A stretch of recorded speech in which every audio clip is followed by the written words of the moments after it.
Mga balitang gigising sa inyong umaga. Mga balitang kailangan mong malaman. Mapapakinggan sa ACS Balita sa 2x2.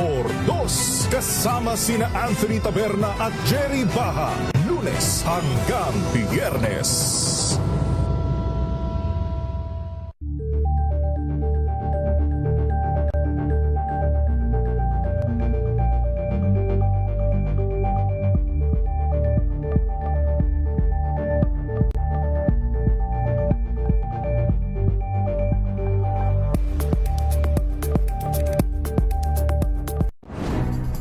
Good vibes ang hanap mo?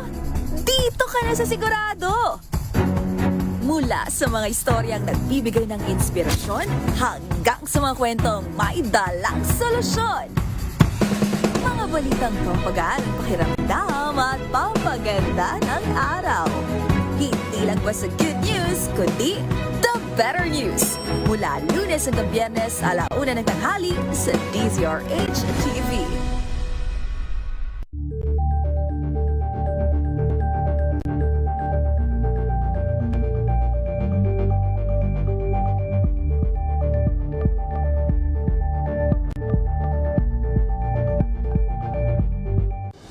Ng naitalang 17 individual na ang kanilang naaresto. Metro Manila Development Authority o MMDA ang No Contact Apprehension Policy o NCAP sa Metro Manila. Sa ang ilang mga dokumento ay peke. Hindi rin legal ang employment na ipinangako sa kanila. Sa mata ng batas, mananagot ang sangkot at may sala. Dahil sa bawat paglabag, may karampatang parusa. Alamin ang mga pananagutan sa likod ng mga bawal. Dito sa Hoy! Bawal Yan, tuwing Sabado, 11:30 ng umaga. Dito lang sa DZRH TV.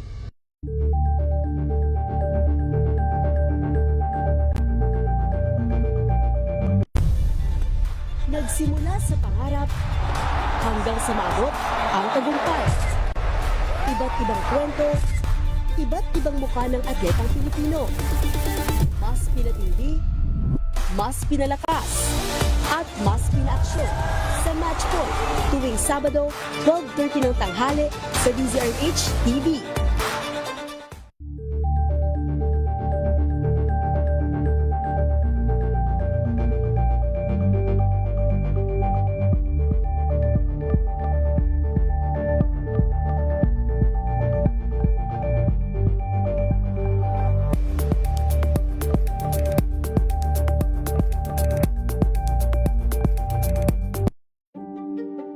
Buklatin ang mga pahina. Pakinggan ang boses ng lipunan. Tunghayan ang mga issue mula sa ibang katayuan. Nakakalungkot kasi deserve ba namin ng ganito? Na hindi nila alam kung ano talaga yung kanilang mga karapatan. Yung gobyerno, tinulungan nila yung kanilang magsasaka. Pinapatahimik tayong lahat using various laws. Through education, kayang-kaya nating baguhin yung ganitong klaseng pag-iisip. Isang kwento, iba't ibang anggulo. Dito, sa Point of View.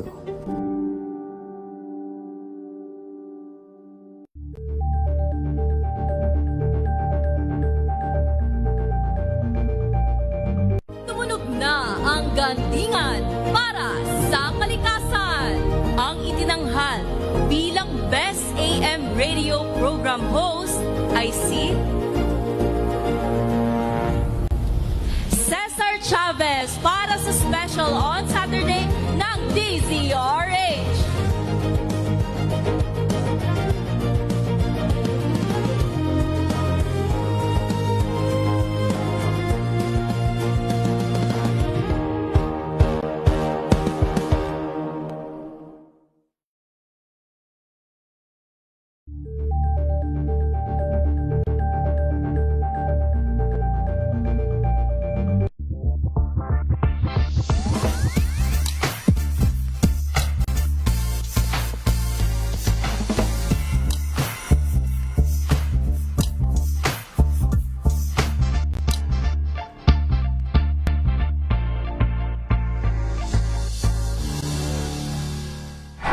Attorney po, sobra po kasi marami po siyang nadulot sa life ko ngayon. Katulad po niya, nagkaroon po ako ng opportunity na makapasok sa national team na hindi ko naman po inakala nung bata. Madami po siyang natulong din sa buhay ko. I don't wanna say pressure, pero syempre meron tayong parang challenge na syempre, you're not just coaching a club, you're not just coaching a school, but it's already the country's best juniors, yun yung ililid mo.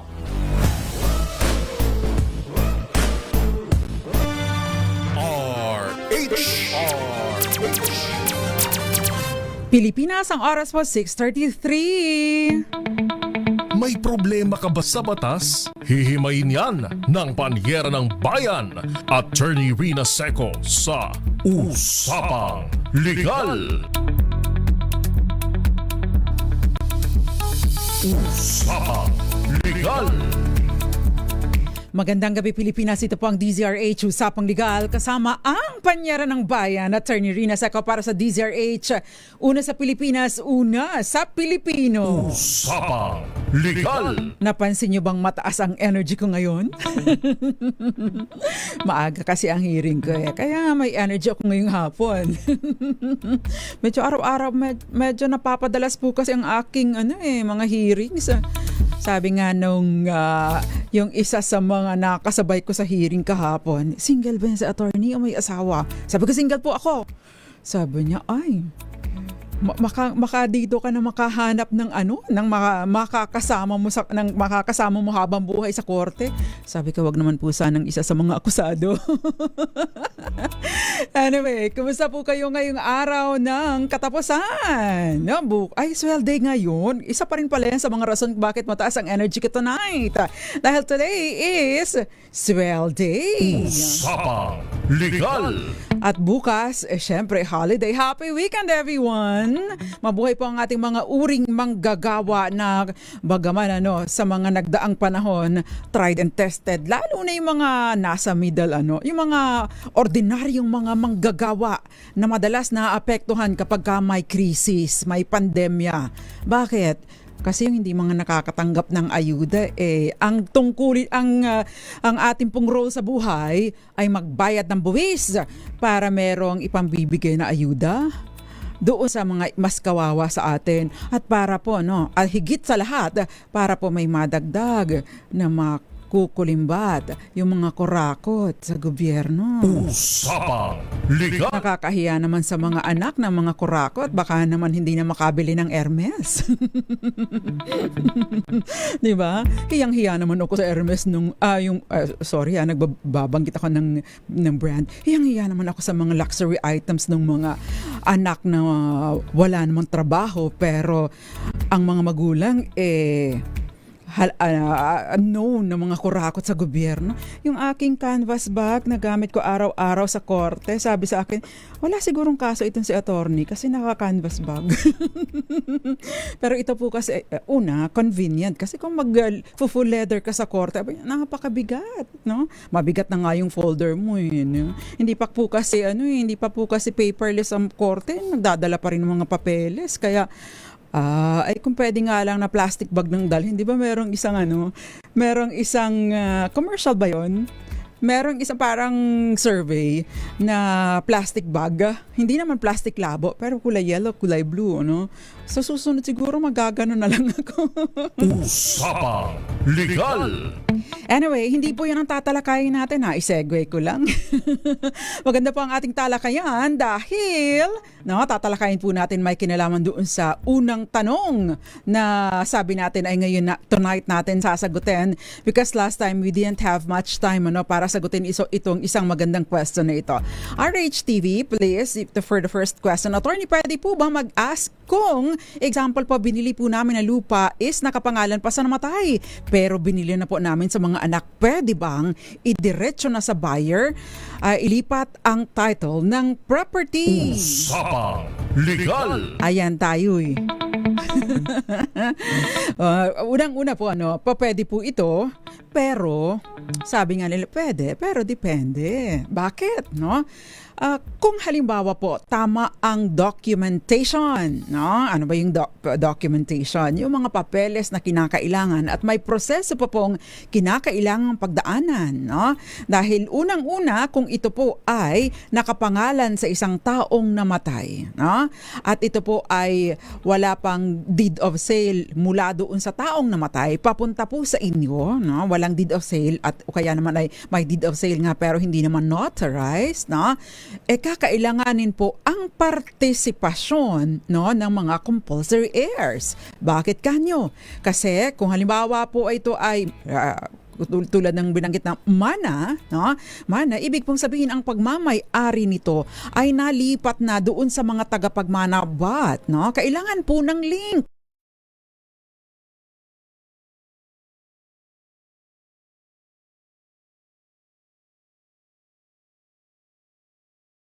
Po enough, no, ang deed of sale. Bakit kanyo? Kasi kakailanganin pa po, no, yung settlement of estate. Usapang Legal. Pero hindi naman po kailangan, no, kapag ka po nagsettle ng estate, hindi naman po kailangan, no, na itong property ay maipangalan muna doon sa mga tagapagmana. Sa ilalim po ng batas at sa mga proseso ng prescribed ng batas, enough na po na masettle ang estate or at least hanggang doon sa issuance ng ECAR, Electronic Certificate Authorizing Registration. Paano ba nagkakaroon ng Electronic Certificate Authorizing Registration? Sa pamamagitan po ng pagbabayad ng estate tax. Kapag ka po nabayaran na ninyo ang estate tax sa BIR, that is the time mai-issuehan kayo ng ECAR. No? Pagkatapos yun pong deed of sale ninyo sa pagitan ng tagapagmana, yun po ang maglilink para ma-empower kayo, no, na parehistro ng titulo sa inyong pangalan. But before that, syempre, magbabayad pa rin po kayo ng capital gains tax. Usapang Legal. Dalawa pong malalaking buwis ang babayaran. Bakit? Kasi yun pong estate tax ay 6%, no? Assuming na ito po ay sakupa doon sa ating pasok doon sa ating train law, dahil kung ilang dekada na po yung inyong halimbawa namatay at hindi agad na settle, maari pong ang umiral na porsyento ay yung umiiral na porsyento, which is mas mataas, depende po sa halaga ng property, noong bago pa maisabatas ang train law. Yan. Usapang Legal. So, pagka po bayaran yung estate tax, yun naman po yung buwis para po mailipat sa inyo, yung dun sa transaksyon ng bentahan, yun naman po ang capital gains tax na tinatawag. But wait, there is more. Bakit? Kasi meron pa rin pong documentary stamp tax. Bagaman at mas maliit lamang naman po yun. So napakahalaga po ng settlement of estate, no?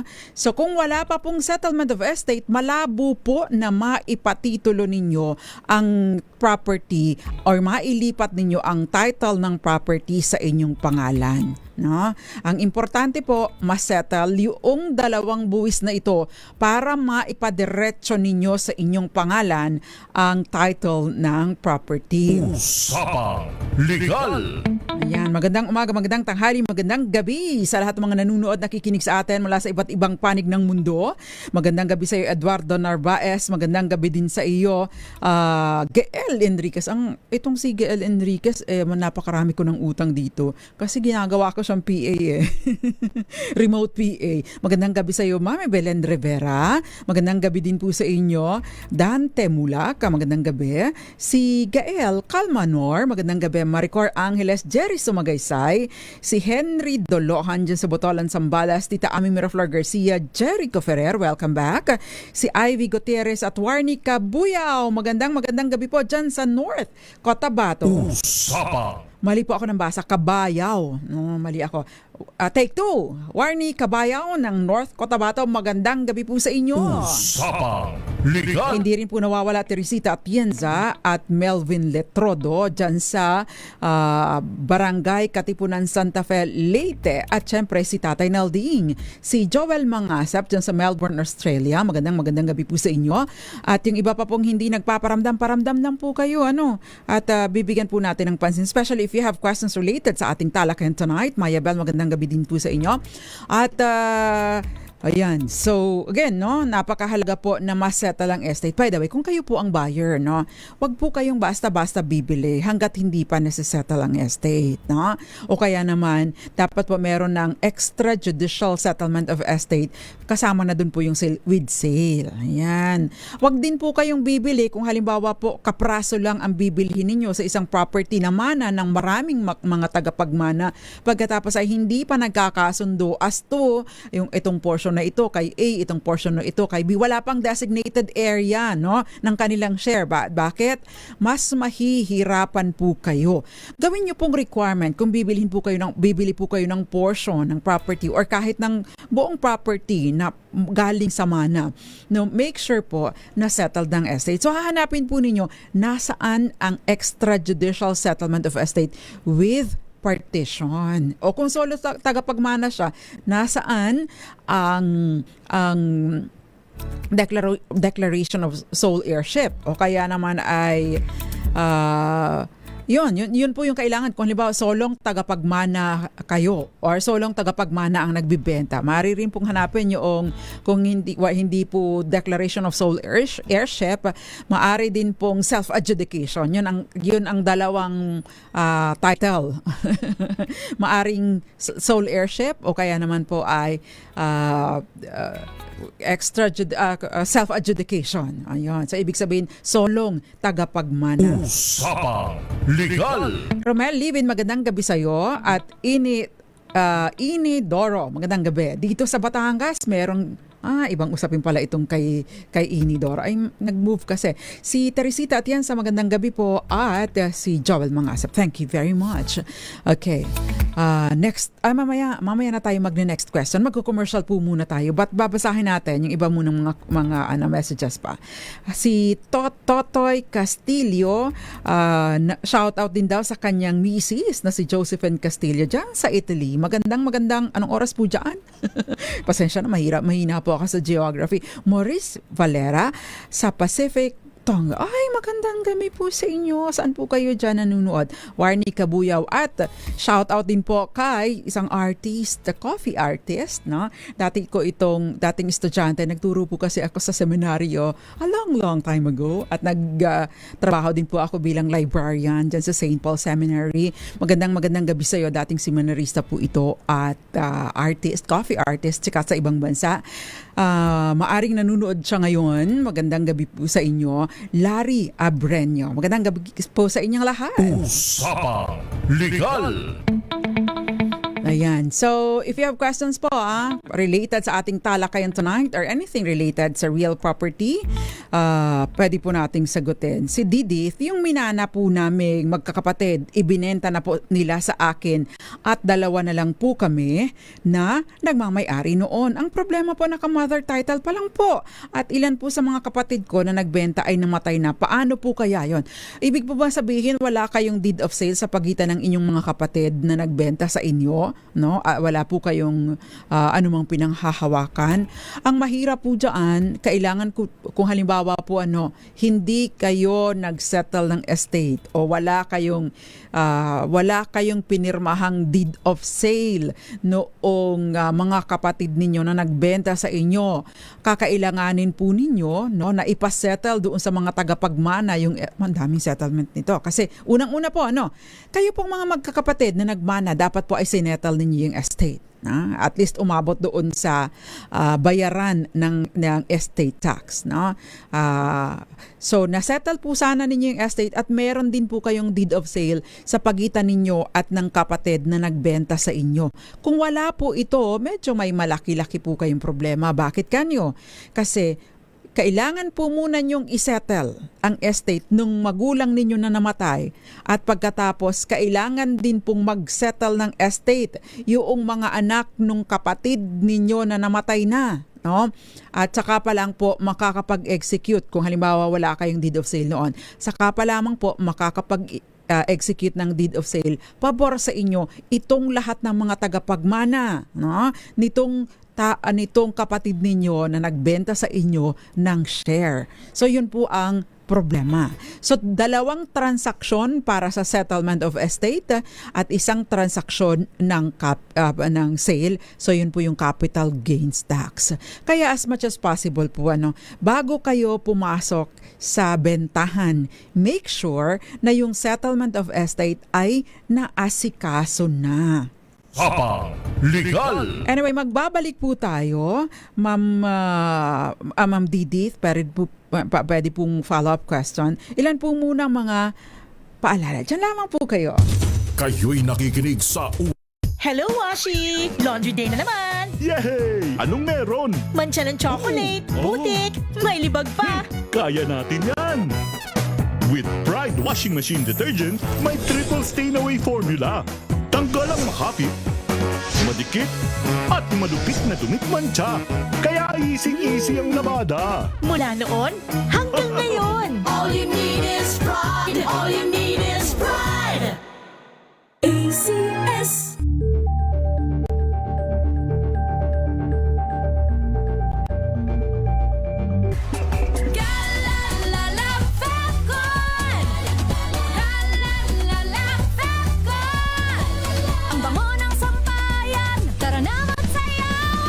Calefacton, amoy nakaka-joyful.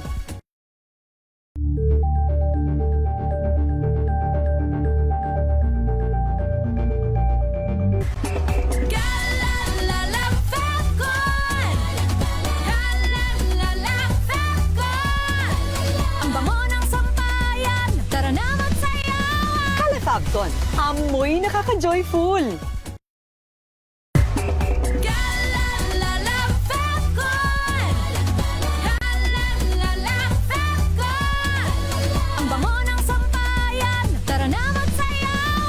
Calefacton, amoy nakaka-joyful.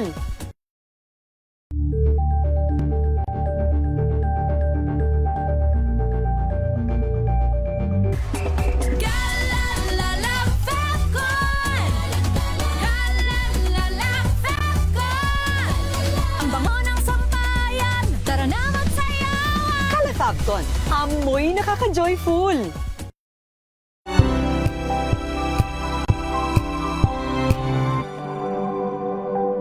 Abangan this Saturday.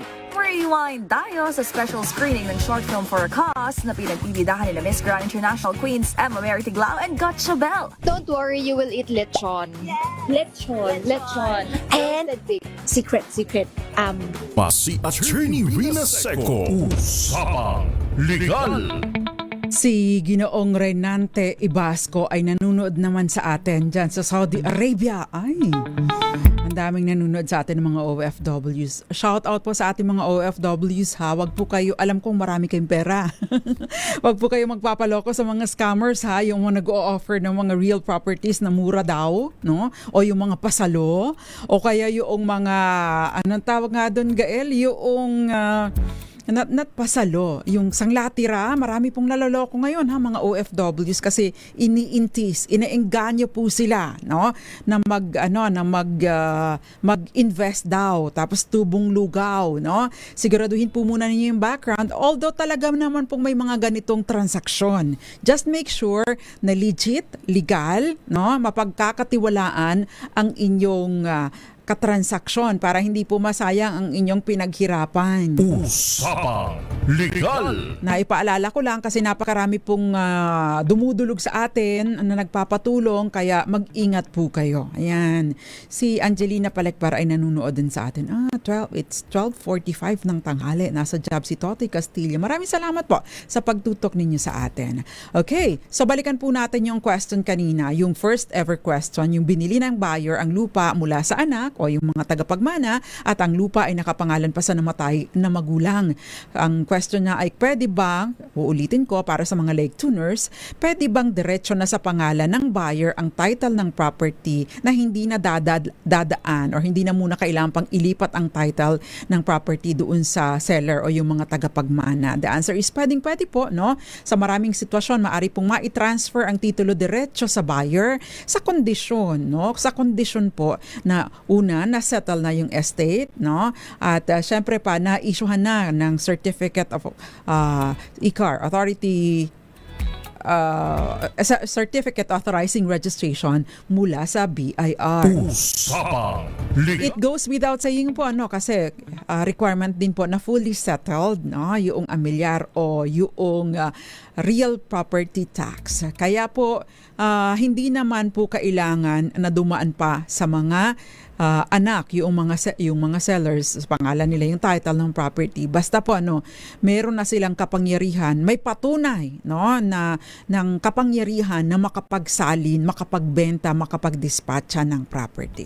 Yun po ang importante. Syempre, yung deed of extrajudicial settlement, hanapin po yun, at yun pong deed of sale at pati yung mga buwis, no, na kalakip or kaakibat ng mga transaksyong ito. Una, yung pong estate tax, at pangalawa, for the sale, yung capital gains tax. Pero maari po maharang, no, ang inyong transaction kung hindi kompleto yung mga heirs, no. Ibig sabihin po, no, lahat po ay kailangan ini-involve yung mga heirs, no, or kung hindi man, merong special power of attorney para mula doon sa mga ibang compulsory heirs kung hindi sila available or kung wala dito sa Pilipinas o kung isa lang ang nakikipag-transact sa inyo. O kaya naman po meron pong dispute, no, pagdating sa meron pang ibang claimants pala nagsasabi, uy, anak ako sa labas pero may karapatan ako, no, kinilala ako ng tatay natin, no.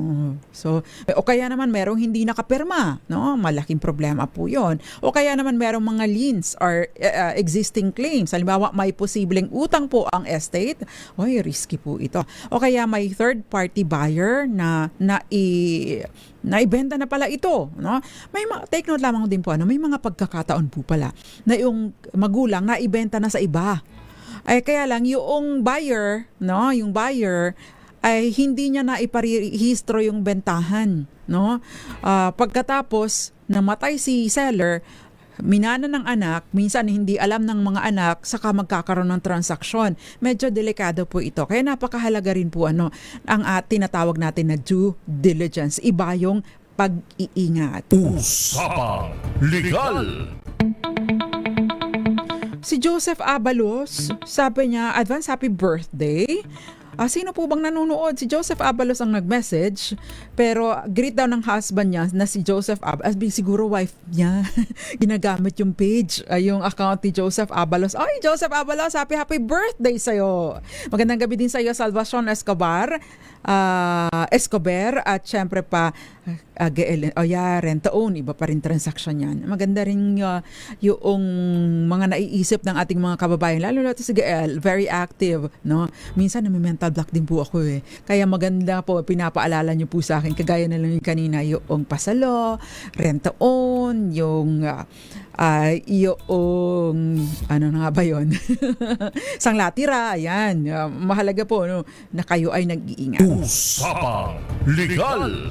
Gilbert, magandang gabi sa'yo. At Oscarita Recta. Uy, nang tagal naman hindi nagparamdam, Miss Oscarita Recta. Okay, so next question please. Pwede bang basta kanselahin ng seller ang deed of sale kahit napirmahan na at may bayaran ang naganap? Yan. So, pwede nga bang kanselahin? Pwede nga bang kanselahin yung bentahan, no? So hindi po pwedeng basta-basta kanselahin ng seller, no, ang deed of sale na napirmahan na, lalo pat na panotaryohan na at meron ng naganap na bayaran, no? Hindi po 'yun ang legal na yung tamang paraan para po mabawi o ikansela yung bentahan, dahil perfected na yung contract ninyo consummated na bakit kayo magbabawian? Anong problema? Usapang Legal. Hindi po unilateral ang ang cancellation kapag kaganyan kung ganap na ang bentahan at nakapag-comply na both parties at wala namang breach maari lamang pong mangyari ito kapag consensual o dalawang partido ay nagkakasundo. Pero medyo mahirap-hirap na po ito kapag nagkalipatan ng title kasi po yung paglilipat ng titulo ano na naman prosesong pagdadaanan mo, hindi po ba? Baka hindi na yung cancellation, baka sabihin nun, bayaran mo yung buwis. Hindi ito talaga yung cancellation, baka nagkabentahan kayo. Kapag ka po notarized na ang deed of sale, kapag ka po notarized na ang deed of sale, ito po ay meron ng bigat ng batas, presumed valid at presumed din na due or tama yung execution. Ayan. Pero halimbawa naman paano attorney? Dito tayo sa attorney. Paano yan? Nag-deed of sale na kanya-kanya nga yung lupa binubungkal na nga po nila yung lupa, kaya lang may utang pa. Hindi pa po pagado. Ay pinagbigyan ko po kasi, pinirmahan ko na po yung deed of sale. Kaya lang, sabi nga sa Bisaya, gipakyas ko, niloko ako. Dahil pinagbigyan ko siya, pero hindi ako binayaran, may utang pa. So, kakanselahin ko na lang. Ayan. Hindi po yung kanselasyon, o yung pagkansela doon sa bentahan ang solusyon kapag kaganoon. Ang remedyo po ay i-demand ninyo na mabayaran yun pong pagkakautang pa sa inyo. So specific performance po ang maiaalok ninyo or ang remedy na available para sa inyo. Kaya lang may mga pagkakataon po ang pinirmahan hindi naman po deed of sale, Hindi pala deed of sale. Meron pong deed of conditional sale o kung hindi man contract to sell. Nagkakasundo pa lang na magbebentahan. Ayan. So ito po yung contract to sell kung saan nire-reserva po yung ownership hanggang sa pagkaroon ng pagado. Ibig sabihin hangga't hindi ka pa pagado sa buong purchase price o nire-reserva ng may-ari o ng seller yung pagmamay-ari ng property sa kanya. Saka lang maililipat ang ownership kapag pagado na or fully paid na ang property. Legal. Kapag po ganun, pwede pong i-cancela. Lalo na kung mayroon pong breach of contract, hindi pagsunod or paglabag doon sa naging bentahan. Iba pong usapin, kung ang bentahan ay nasa halimbawa installment ang bentahan at sakop doon sa tinatawag natin na Maseda Law, yung 6552, yung Maseda Law, buyer purchase of property in installment, yung ito po ay yung residential property kung saan kahit pa meron pong paglabag, say for example ang may kasalanan po itong si buyer, nag-default, hindi niya nasunod yung schedule, maaring kinapos dahil krisis ngayon, o kung anumang dahilan niya, personal na dahilan niya, yun pong cancellation na ito ay meron pong requirement sa ilalim po ng batas. Ito po ay required, especially sino naman po ang mga pumapasok sa mga ganitong development. Siyempre mga developers malalaki, madadatong mayayaman. So nire-require po ng batas yung notarized notice of cancellation. Una muna siyempre demand to pay, tapos notarized notice of cancellation, at saka yung full payment of cash surrender value. Because take note po, sa ilalim po ng Maseda Law, nire-require po ng batas na kapag nakadalawang taon na nang ihulog yung buyer, yung 50% po noong cash surrender value, yung naibayad na ninyo, ay mairi-refund doon sa buyer. Yun po ang sinasabi po ng batas. Usapang Legal. Kapag ka po naka 2 years, and for every year, meron pong additional na 5%. So, ibig sabihin, 5% per year of payment made after 2 years, made after the 5th year. So, kapag ka po umabot ng 5 taon, di 55 years. 55%. Ayun, 55 years to 55% hanggang maximum of 90% ng total payments kung mahaba-haba na ang naging paghuhulog. Usapang Legal. Yan. So, yun po take note po meron tayong listener na gano'n, ilang listeners na natin, na sa pamamagitan po ng programa natin ay naka-recover because they didn't know, nakarapatan po nila ang reimbursement or refund ng malaking bahagi ng naihulog na nila. Yan. So, now, yung pong bawi ng bentahan kung halimbawa po ay target ninyo na ipanalify or rescind ang sale, ang kontrata. Ang remedy po ay hindi simpleng kung gusto talaga ninyo, nagkasundo na kayo na mag-aatrasa na lang sa bentahan for whatever reasons na wala namang illegal na naging dahilan. Pwede po yung annulment or declaration of nullity of deed of sale. Kung halimbawa po ay void or voidable ang deed, or rescission or resolution or rescission of sale kung may valid sale pero may breach na nagbigay ng karapatan para bawiin. Usapang Legal. Pero take note kaya kung hindi po kayo desidido, wag po ninyong papasukin ang transaksyon. Bakit? Hindi po ito pwedeng kayo-kayo lang dahil notarized na ito.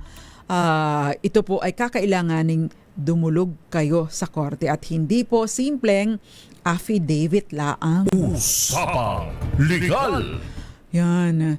Halimbawa naman, meron kasing question dito. Paki-screenshot pakipasok nga yung next question. Sabi niya, Attorney, hihintayin ko po ang sagot sa nyo tungkol sa my deed of sale na. Tas gusto kanselahin ang bentahan. Kasi yung amin pong problema ay ganito.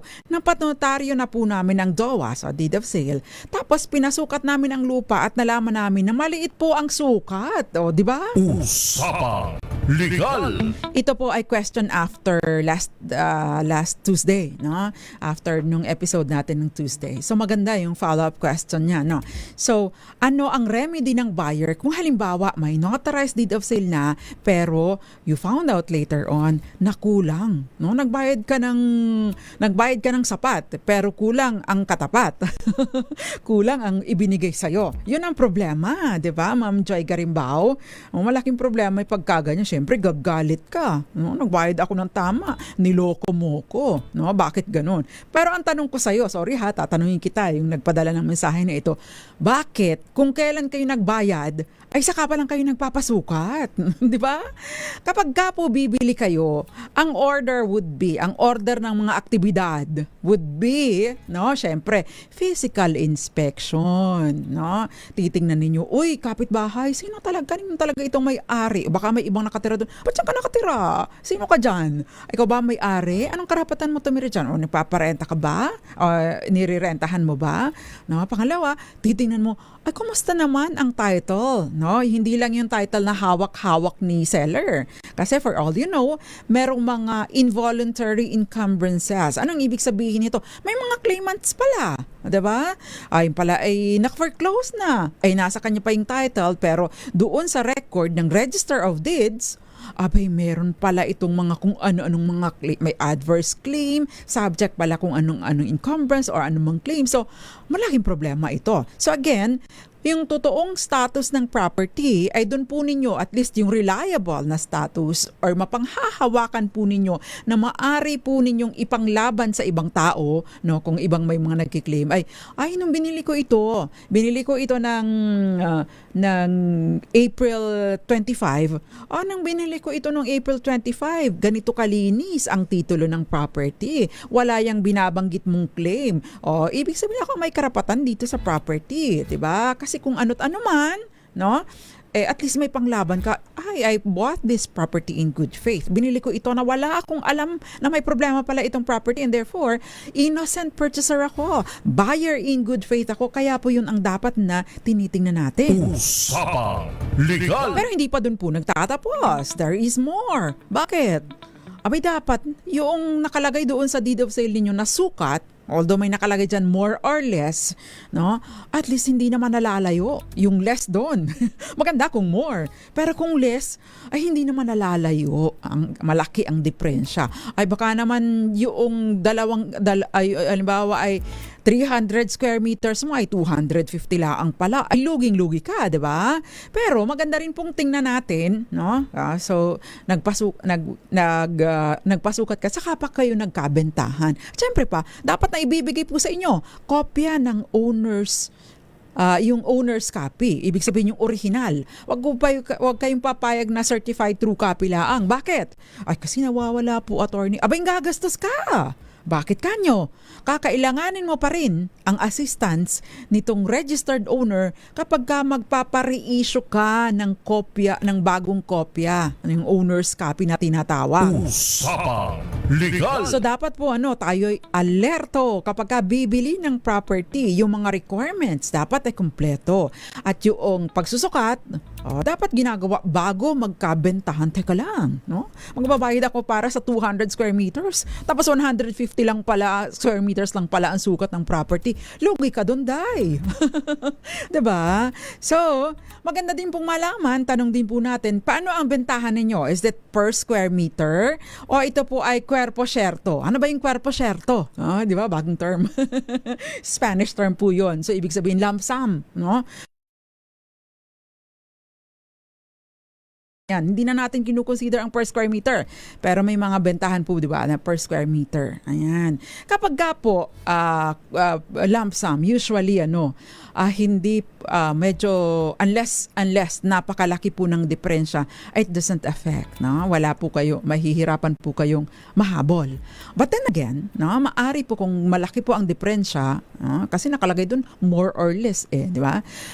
Kung malaki po ang diferensya, ang discrepancy, pwede po kayong maghingi ng proportionate na reduction, no? Pagbaba doon sa purchase price. So kung nabayaran ninyo, ibalik mo sa akin at least a portion of this because malaking halaga, malaki ang kakulangan. Doon sabihin nila ko sa iyo, abay nagbayad akong tama, di ba? Usapang Legal! Kung halimbawa naman po ay per unit ang bentahan per square meter, no? So maliban sa proportional reduction of the purchase price, maari din po kayo na isa po sa mga option yung recession ng bentahan.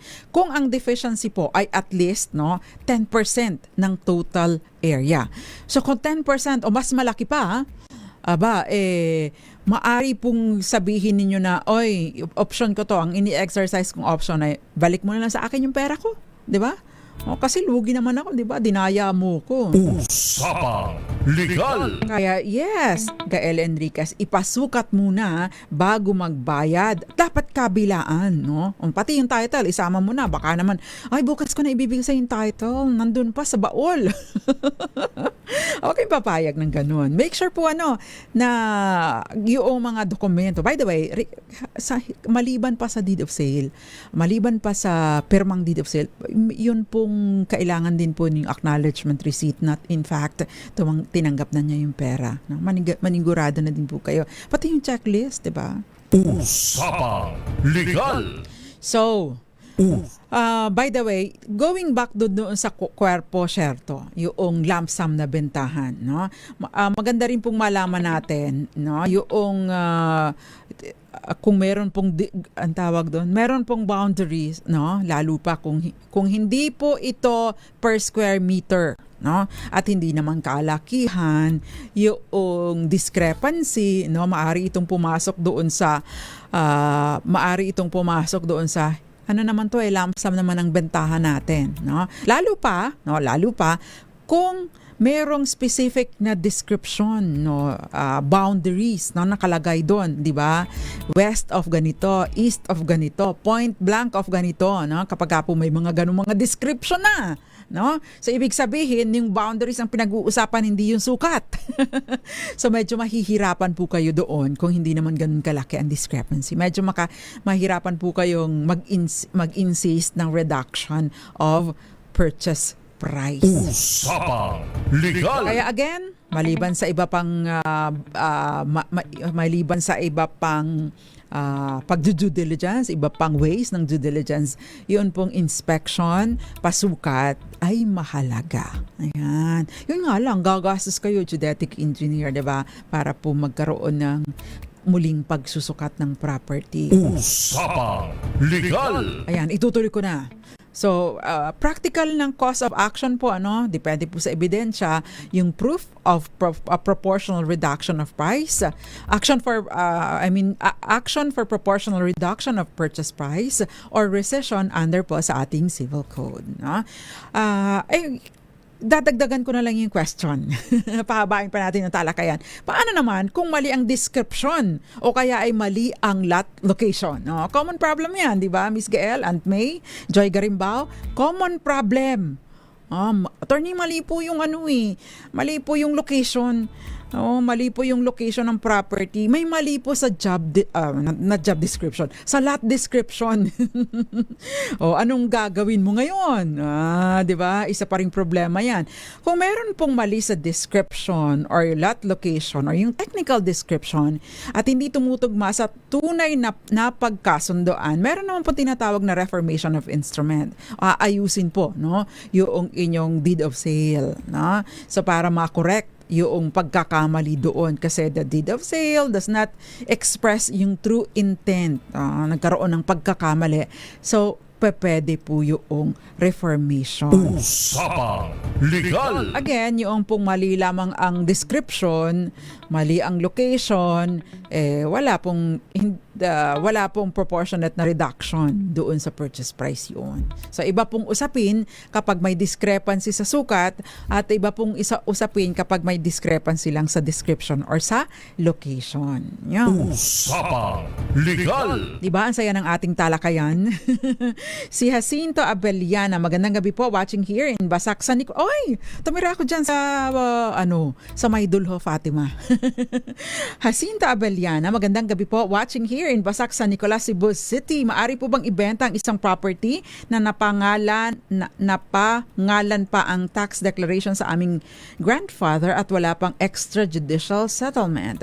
Maari po ninyong ibenta pero mahihirapan po kayo na mas mababa po ang halaga nito ng bentahan dahil syempre hindi kayo makakadikta. Mahaba po pong proseso yung pagdadaanan ng property at mahihirapan din po kayong humanap ng buyer, yung seryoso at magbibigay ng tamang presyo. Bakit? Napakalaki pa po ng gagastusin. Sa kung ibibenta, pwede pong ibenta, kaya lang pareho kayong mahihirapan, hindi po ba? Usapang Legal. So magandang gabi po sa mga taga Basak San Nicolas.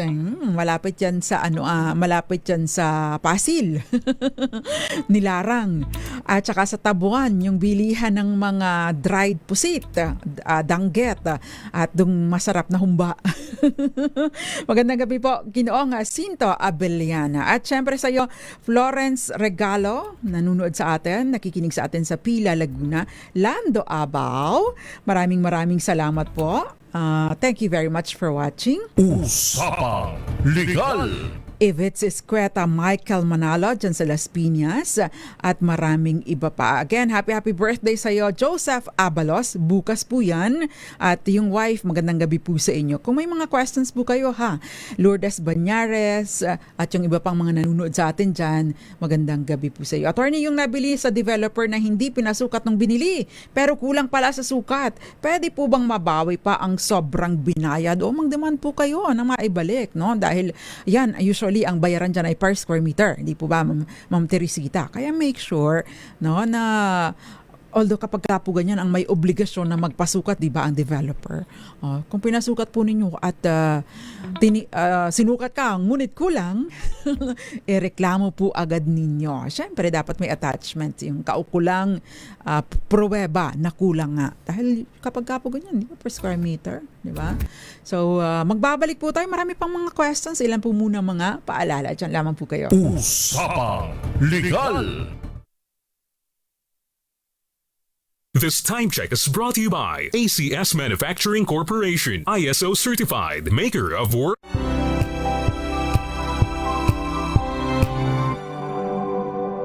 Tinesting, sinuri, siniyasan. Ang resulta, Super effective ang Shield sa pagpatay ng bakterya at virus. Shield Antibacterial Soap. Believe ang mga eksperto sa Philippine Nurses Association. At si Mami. Tiwala ako sa Shield. Shield Antibacterial Soap. Napatunayang mabisa. Ang mga nurse, tiwala. ACS.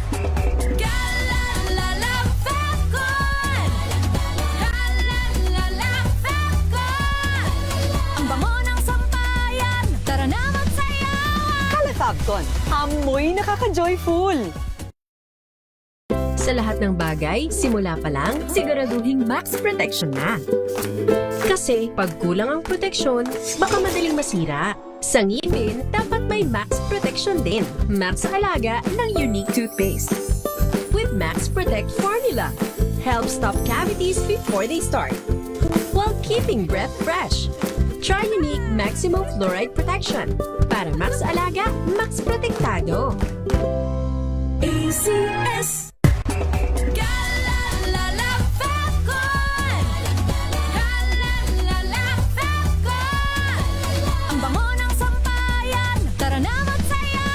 Calefabcon, amoy nakaka-joyful.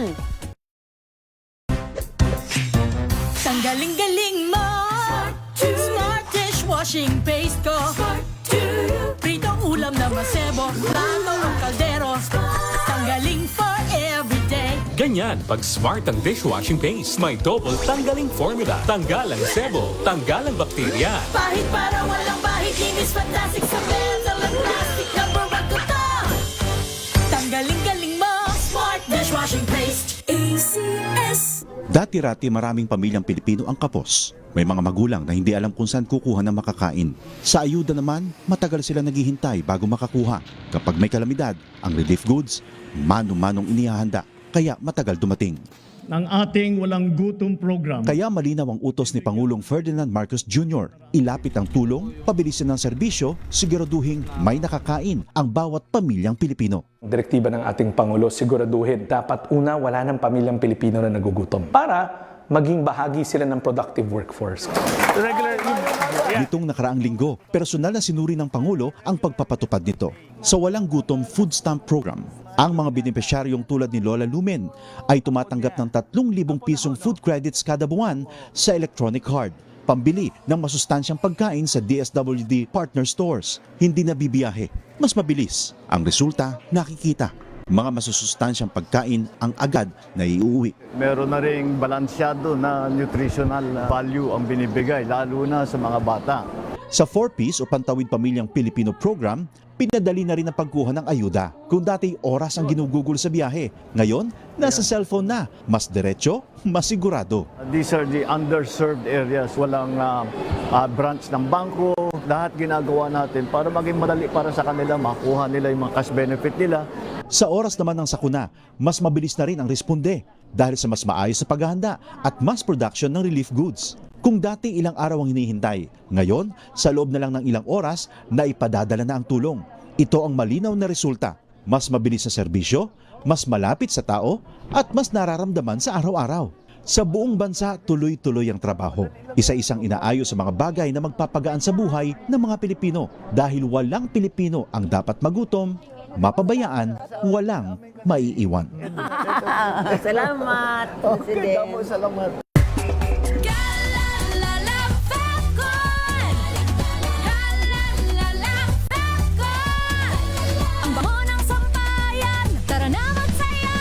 Calefabcon, amoy nakaka-joyful.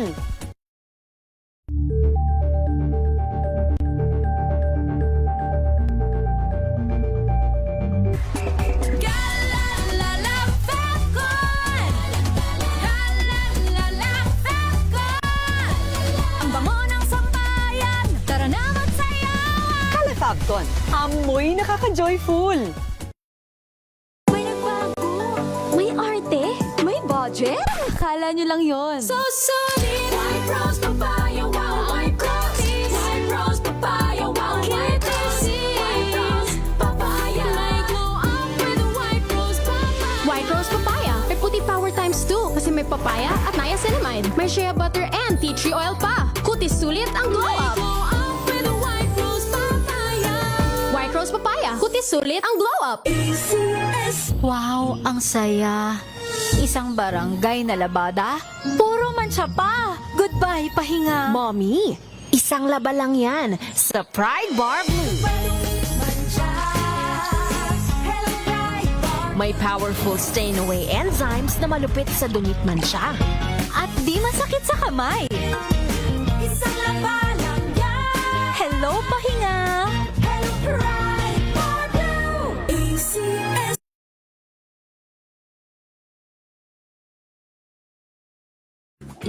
You will spill again? What's that? Balikan din natin ang electrifying performance ng K-pop group X-Love sa Pinas. That's my best ass. That's your best ass. I done did some this day. The hell up on my best ass. At kilig vibes natin ng Thai Jill Stars TK Nars sa Pinoy Chowders.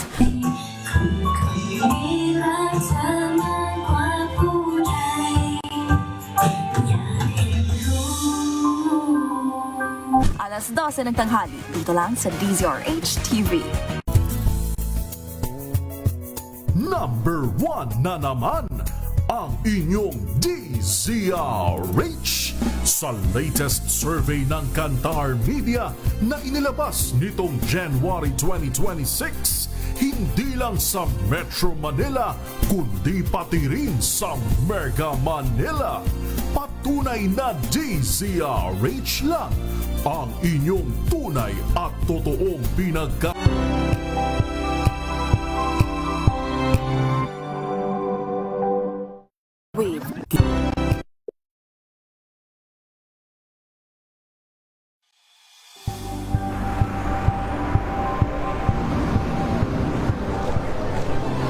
ating mga eksperto. Dito lang sa Expert Opinion. Ito ang The Better News. TNVS. Trending. Legal kasama si Attorney Rina Seco. Usapang Legal. Nagbabalik po ang DZRH. Parang Friendster lang. May Friendster na naman pala ulit, ano? Kumusta naman ang mga Friendster accounts niyo on? Nakapag-Friendster din ako, ibig sabihin matanda na ako. Kasi ikaw, hindi ka na umabot ng Friendster, bata ka pa eh. Noon, meron pang tag at saka Friendster. Ayan, maraming ganun eh. Anyway, nagbabalik po ang DZRH, usapang legal kasama ang panyera ng bayan, Attorney Rina Seco. Pataas pa rin ang energy ko. Before we pause for commercial, wala pala tayong question before we pause for commercial. Ang binanggit lang po natin kanina, yung mali ang description o kaya ay mali ang lot location. Tanong pa po kayo ha. Meron pa tayong time. Meron pa tayong 6 minutes. Ito po yung question. Next question please. Ito po, attorney, ang malaking problema po namin kasi po mali po ang tinuro sa amin na lote na pinatatayuan na ng bahay. Hindi naman po namin sinasadya. Ano po kaya ang pwede namin gawin? Usapang Legal. Ibig pong sabihin ba nagkabaliktad? Maganda po pwede. Since napatayuan na po ninyo ng bahay or pinatatayuan na ng bahay, naggumasos na kayo, meron ng mga permanent structures, mag-negotiate po kayo na mag-exchange na lang kayo noong natayuan ninyo ng bahay. Nung may-ari ng property na tinayuan na ninyo ng bahay. Assuming for example na magkapareho, halimbawa is in a subdivision or kung anong lugar dyan, na siguro magkadikit lang yan, na pareho lang ang value ng property, di mag-execute na lang po kayo ng tinatawag na deed of exchange na nagpapalitan po kayo ng property. Yan. Para po hindi na kayo gagastos pa napapagiba, pagkatapos kung ano man. Maaari po kayo mag-execute noon. Yun nga lang po, halimbawa yung isang property ay mas mahalaga, mas mataas ang halaga kumpara doon sa property ninyo na ipapalit, magiging liable po doon sa magiging liable po sa pagbabayad ng capital gains tax yung tatanggap yung kikita sa transaksyon. So kung halimbawa po mas malaki yung property na napunta sa inyo, yun pong isang mas maliit ang property na mapupunta ay ibig sabihin yung ganito kasi medyo magulo ba? Naguguluhan din ako eh. Yung isang malaking property, si A at saka si B nag-exchange ng property na lang. Kaya lang yung property ni A mas maliit kumpara sa property ni B. No? So since magsaswap sila, kikita yung kikita yung may malaking property na isa-swap doon sa mas maliit. No? So yung portion, yung diferensya ng amount na yun po ay magiging subject sa capital gains tax. Usapang Legal! At syempre, may kaukulan din po yung DST. Documentary stamp tax. Yun. So, yun po ang pagkakaiba. So, para po maiwasan na lang yung extra na gastos pa, pag-iba pa dyan, yun po ang maganda ninyong pag-usapan. Ngayon, kung hindi papayag, hindi. Sa front, ano yung akin mas maganda na yung lokasyon yun mas mahal na ang value, kaya hindi ko ipagsaswap ito. Anong mangyayari doon sa property mo? Yun doon sa ipinatayo mong improvement, you are in good faith. Kapag ka in good faith ang isang tao, entitled siya sa reimbursement ng mga expenses. At meron siyang right of retention. Ano naman yung right of retention? Yung right of retention, karapatan mo na manatili muna doon hanggat hindi ka na-reimburse, no? Doon sa halaga na ginastos mo na. Yan. Usapang Legal! Magandang gabi sa mga taga Dagum City, Davao del Norte, lalong-lalo na kay Ephraim Filosofo. Magandang gabi po sa inyo. At yung iba pang mga nanunood sa atin, thank you very much for watching. Ganyan din sa'yo, si Larry Abreño, magandang gabi. Si, ito pa, hindi ko na mahanap yung isang question. Gael, meron ka bang nakuha dyan na question? Baka may na-miss ako Ayoko may mamimiss na question ngayon ang hirap no, nag-umpisa ng mag-build sa maling property. Dapat may building permit sa engineering office. Mag-build, yes. In fact po, Ma'am Teresita Atienza, kahit po kayo ay magpapa-fence lamang, concrete fence, kailangan po niya ng permit. Hindi po yan basta-basta magpapabakod ka ng property mo. May permit pa din po yung kailangan. Florence Regalo, magandang gabi. At syempre pa, Ma'am Violeta Montecalvo Zambrano. Maraming salamat po sa pagtutok ninyo sa atin. Iba pa pong mga questions. Naghahanap po ako dito sa ating, nasaan ba yung text check natin? Wala akong makita Ayan. Okay. Ito, yung contract to sell. Conditional sale, pagkakaiba daw ng contract to sell at conditional sale, pareho lang po sila.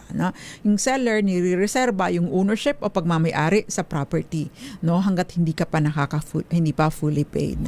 So, ibig mong sabihin, kapag ganito, mag-i-execute lang or magpipirmahan lang kayo ng deed of absolute sale kapag ka po fully paid na. At by that time, kapag fully paid na, asahan na po ninyo or i-demand na rin po ninyo ang mga kaukulang dokumento. Tax declaration, owner's copy ng title, yan. So, kailangan po ninyong hingin na din ito. At, huwag pong kalilimutan, kapag ka po nagpipirmahan, dapat po pinapanotaryo din. Kapag ka po nag-execute ng deed of sale, pinapanotaryo doon sa legit na notary public. At wag po kayong magtataka kung ang mga notary public pagpapanotaryuhan ninyo ay stricto. Bakit? Ibig sabihin malamang legit yan. Pag hindi legit, may problema kayong malaki. At take note po, ang dokumento pinapanotaryuhan, dapat kayong dalawa, seller and buyer, ay nandun sa harap ng notary public. At syempre pa, kailangan buhay pareho. Baka hindi po pwedeng representative lang unless merong special power of attorney at siya yung nakapirma doon o siya yung may SPA sa pagbibenta. Okay? Maraming salamat po sa inyo, Ma'am Teresita Atienza, at maraming iba pa. At sino pa ba yung mga nandito? Margarita Guevara, God bless you too. Maraming salamat po sa pagsama ninyo sa akin this week. Magsama-sama po ulit tayo on Tuesday. Nakasama ko sa kabilang side, Jeric Barreto, and of course, mga taga DZRH TV at taga IT Department. Ako po ang panyera ng bayan, Attorney Rina Seco para sa DZRH, una sa Pilipinas, una sa Pilipino. At syempre pa, Happy Labor Day po tomorrow. Magandang gabi po sa inyong lahat at happy weekend. Sumainyo ang mga dagdag kaalaman.